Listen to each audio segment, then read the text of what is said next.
I'm so excited that landscape architecture is going to have a prize, has a prize now, in the way we've gotten used to architecture having prizes that really acknowledge the incredible leadership and trailblazers of our profession. And the fact that it is a namesake award for Cornelia Oberlander, and the fact that she was such an incredibly significant figure in our profession, and the fact that we as a profession haven't honored women to the extent that we should for their contributions to the profession, it's a really exciting moment to think collectively about who we celebrate as part of the leadership of our profession, the contributions that they make, and how we can make those more visible. To me, it really meant that Julie was exemplified this sort of extraordinary combination of qualities that Cornelia had, and on top of it had this also this similar expression of not giving in on any points of what landscape architecture can do. So Julie is really truly a believer of what she does and a believer of what landscape architecture can do for the world. And in that sense, she's the perfect fit in this moment, I think, in particular. And she's also the perfect fit because she has this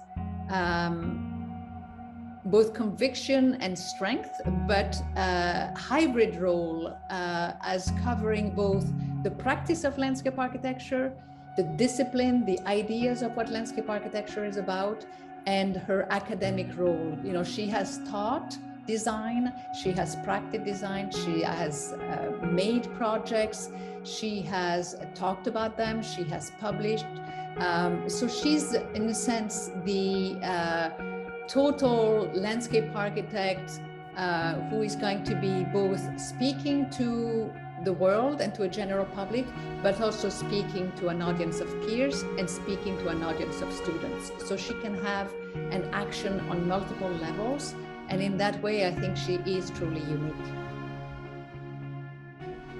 To start, for me, is really that for her, there's no question that landscape as a political act is what it needs to be done.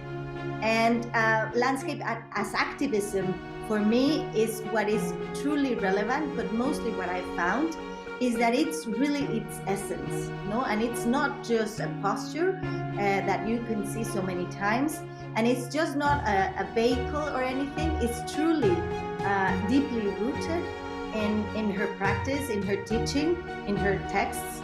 And I think that for me, what is really relevant is the necessity of making truly engaging and making things not only for the purpose of beauty or the praise of an aesthetic vision, but and the beautifying the surroundings, but really the transformation of the surrounding into a place to give opportunities for everybody to exist.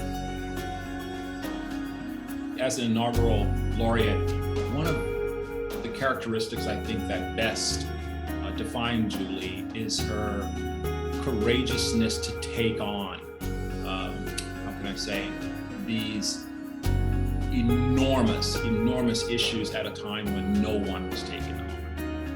Back in the 90s, her work, just dealing with the EPA, and just really trying to work through some of these difficult contexts and scenarios is something that none of us were a part of. And to see her sort of work steadily through that and actually begin to kind of make these small ripples that then became these larger ripples. And these kind of issues that we're dealing with today, she was one of the people at the forefront that forced us to see that these were places that we should be working. And I think these are the kinds of practices we should look to and learn from. Because again, I think our profession needs that kind of steadiness, and it needs that clarity, and it needs that power for over time for people to actually see the fruition of our work.